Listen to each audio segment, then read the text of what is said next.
Hello friend, नमस्ते, राधे राधे। कैसे हैं आप सब? उम्मीद करते हैं बहुत अच्छे मस्त होंगे और अपनी अपनी पढ़ाई कर रहे होंगे। आज हम पढ़ेंगे रसिक गोविंद को, जो कि हमारे नेक्स्ट राइटर हैं। और हमने पिछले क्लास में पढ़ा था देव को, केशव को। तो अब हम पढ़ेंगे रसिक गोविंद को। तो आई होप कि आपने पिछली क्लास को देखा होगा, एंजॉय किया होगा और पढ़ा होगा।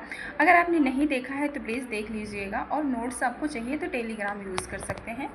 मैंने टेलीग्राम का लिंक डिस्क्रिप्शन में दे रखा है।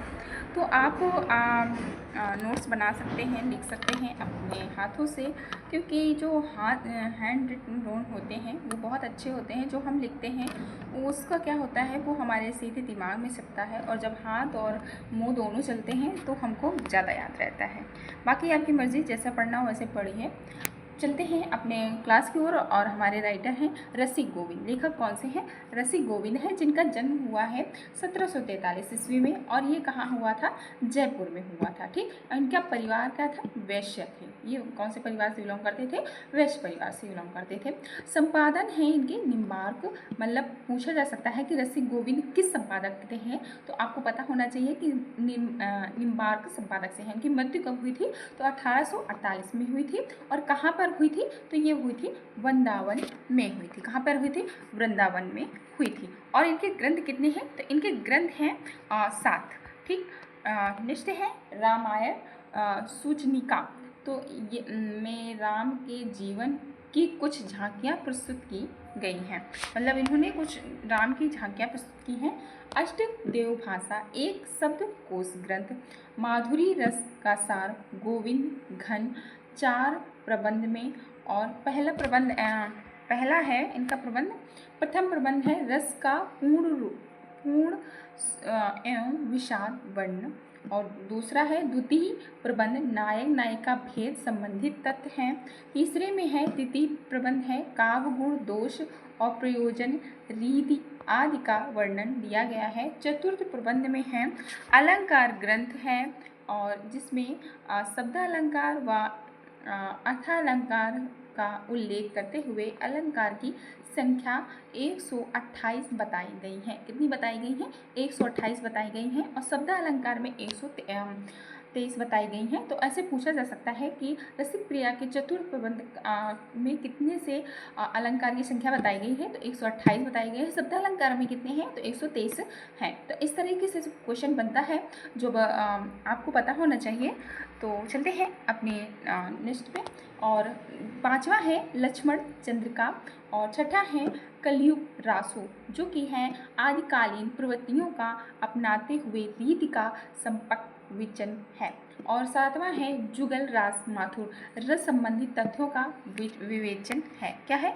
रस संबंधियों का विवेचन दिया गया हुआ है। और रीति काल के अंतर्गत जिन भक्तों ने आचार कर्म द्वारा रीति साहित्य को समृद्ध किया है, उनमें रसिक गोविंद का नाम विशेष उल्लेखनीय है। क्या है? उसमें गोविंद का नाम उल्लेखनीय है, रसिक गोविंद का। तो इस तरीके से क्वेश्चन बन सकता है कि उस किस में से रीति साहित्य में किसका नाम उल्लेखनीय है? तो रसिक गोविंद का है। नेक्स्ट पॉइंट है हमारा, इनका जन्म 1743 ईस्वी के आसपास हुआ था, जो कि राजस्थान जयपुर में पड़ता है में। और नारनी गोत्री खंडेवाल वैश्य परिवार में हुआ था। ठीक। ये निम्बार्क संप्रदाय के हरिवासी गद्दी की परवंश के सर्वस्व शरण देवाचार्य के शिष्य बने थे। और नेक्स्ट पॉइंट है हमारा रसिक गोविंद का, जो कि इम्पॉर्टेंट लाइन है। चकित धूप बनी सुनत गुरु वसिष्ठ समुझाए, दिए पुत्र तब तड़का मग में मारी जाए। मतलब पंक्तियां हैं इनकी, और ये पंक्ति पूछी जा सकती है, तो इसीलिए ये पंक्ति दे देगा और उसमें पूछेगा कि ये पंक्ति किस कवि की है। मद गजराज की सी चाल चले मद मद, मद गजराज सी चाल चले मद मद, मतलब गजराज मीन्स हाथी, और मद मद मतलब धीरे धीरे चाल चला है। मद अरविंद से सुझत सुकुमार छा। तो ये किसकी पंक्ति है? रसिक गोविंद की पंक्तियां हैं। अब हमारे नेक्स्ट कवि हैं प्रताप शाही। नेक्स्ट हमारे कवि कौन से हैं? प्रताप शाही हैं, जो कि इनका जन्म हुआ था 18वीं शताब्दी में। और ये कहाँ के मतलब इन कहाँ हुआ था? बुंदेली खंड में हुआ था। और इनके पिता का क्या नाम था? रतन सेन बंदजीन था। आश्रय मतलब किसके आश्रय में रहते थे? ये महाराज विक्रम के आश्रम में आश्रय पे रहते थे, मतलब कि वहाँ पे रहते थे। जैसे पूछते हैं कई बार कि ये कौन से कवि किसके दरबार में रहते थे, या किसके दरबार में कौन से महाराज के दरबार में रहते थे, तो आपको पता होना चाहिए कि ये महाराज विक्रम सिंह के दरबार में रहते थे। कौन से? प्रताप शाही जी। ठीक। और ये कौन थे? रीतिकार के टीकाकार थे। ग्रंथ लिखे हैं, ग्रंथ इन्होंने लिखे हैं कौन कौन से देख लेते हैं। इनके टीकाकार हैं जसवंत सिंह भाषा भूषण, इनका ग्रंथ टीका है ये। और ये बलभद्र नक्सिक की टीका है। मदीराम और रसराज की टीका है। दूसरा है चौथे हैं बिहारी दास बिहारी सस्सई की टीका। ठीक। नेक्स्ट पॉइंट है व्यंग्यार्थ कौमुदी, जो कि 1825 में अलंकार के साथ काव्य तत्व का निरूप किया है। और दूसरा पॉइंट है काव्य विलास, जो कि 1829 गुण दोष है। और तीसरा पॉइंट है संहार मंजरी।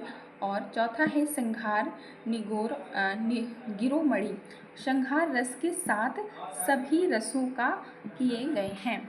ठीक। आगे बढ़ते हैं। नेक्स्ट पॉइंट हमारा पांचवा है अलंकार चिंतामणि, जो कि अलंकार है, और काव्य विनोद। तो इसमें से कोई भी पॉइंट पूछ सकता है। अब नेक्स्ट हमारे कवि हैं रसनिधि। रसनिधि हैं, इनका जन्म कब हुआ था? 1606 में हुआ था। कहाँ पर? दतिया बरौनी, जो कि एमपी में पड़ता है। ठीक। संप्रदाय धाई, और वास्तविक नाम है इनका पृथ्वी सिंह। और आश्रयदाता के किसके थे? जय सिंह के आश्रयदाता पे ये रहते थे। और इनके ग्रंथ कुछ हैं इम्पॉर्टेंट, जो कि पढ़ लेते हैं। आरिल धंत का विवेचन, और हिंडोला अलंकार का विवरण। और तीसरा पॉइंट है रतन हजारा। और चौथा है कविंद और रतन हजारा बिहारी सस्सई के तर्ज पर दोहा शैली है। मैं लिखा गया रस विषयक मुत्तक काव्य ग्रंथ है। ठीक। आगे बढ़ते हैं। नेक्स्ट पॉइंट है हमारा विष्णुपदी कीर्तन। और छठवां पॉइंट है गीत संग्रहाल, जो कि इनके सारे पॉइंट है छंद के साथ साथ कवित्व के महत्व को प्रतिपादित किया गया है। ठीक। आगे बढ़ते हैं। नेक्स्ट पॉइंट है हमारा इसका संपादक धामी संप्रदाय के प्रवर्तक प्राणनाथ से हुआ था। किससे हुआ था? प्राणनाथ से हुआ था, जिन्होंने इनको नारायण भक्ति की उपासना का मार्ग दिया है। किसका? नारायण भक्ति का उपासना का मार्ग दिया हुआ है। नेक्स्ट पॉइंट है हमारा कि इनकी ख्याति का आधार रतन हजारा नामक संग्रह है। किसका? रतन हजारा नामक संग्रह है, और जो बिहारी सस्सई के अनुकरण पर लिखित है। अतः इससे स्पष्ट होता है कि ये प्रेम और संहार के कवि हैं। कौन? प्रेम और संहार के कवि हैं। ठीक। तो पूछ सकते हैं कि जो रसनिधि कवि थे, जो पथिक सिंह थे, तो वो कौन से कवि हैं? तो प्रेम और श्रृंगार के कवि हैं। इनकी इम्पॉर्टेंस लाइन है कुछ। लाल बाल पे लसत है सुंदर बेली लाल, कियो तिलक अनुराग जो लखी के रूप रसाल, सबही को पोषण करे अमृत कला सरसाइन, और रसी चकोर के दर्द को अज्यो सकल नहीं पाए। ये किसकी पंक्तियाँ हैं? रसनिधि की पंक्तियाँ हैं। और इनके 4 कवि इम्पॉर्टेंट्स हैं, जो कि चिंतामणि हैं, और प्रतिपति हैं कवि कुलपुदुम के, और दुल्लह हैं, और सेनापति हैं। तो आज के लिए ही इतना ही, और मिलते हैं नेक्स्ट क्लास में। तब नेक्स्ट क्लास में हम मिलेंगे मदीराम से। और मदीराम भी बहुत इम्पॉर्टेंट्स हैं, जो कि आप देख सकते हैं कि ये कविता जो हैं इनके भाई चिंतामणि और भूषण जयशंकर प्रसाद, इनसे कई क्वेश्चन पूछे जाते हैं और भर भर के क्वेश्चन पूछे जाते हैं। तो हम नेक्स्ट क्लास में पढ़ेंगे। तब तक के लिए बाय बाय, टेक केयर। अपना और अपनों का ख्याल रखें। जाते जाते प्लीज़ लाइक शेयर सब्सक्राइब दोनों कर दीजिएगा और प्यारे प्यारे से अपने कमेंट छोड़ दीजिएगा। और आपको मतीराम पढ़ना है तो इसके बारे में ज़रूर बताइएगा, ठीक। तो मिलते हैं नेक्स्ट क्लास में। तब तक के लिए बाय बाय। अपना और अपने माता पिता का ज़रूर ख्याल रखें। Take care.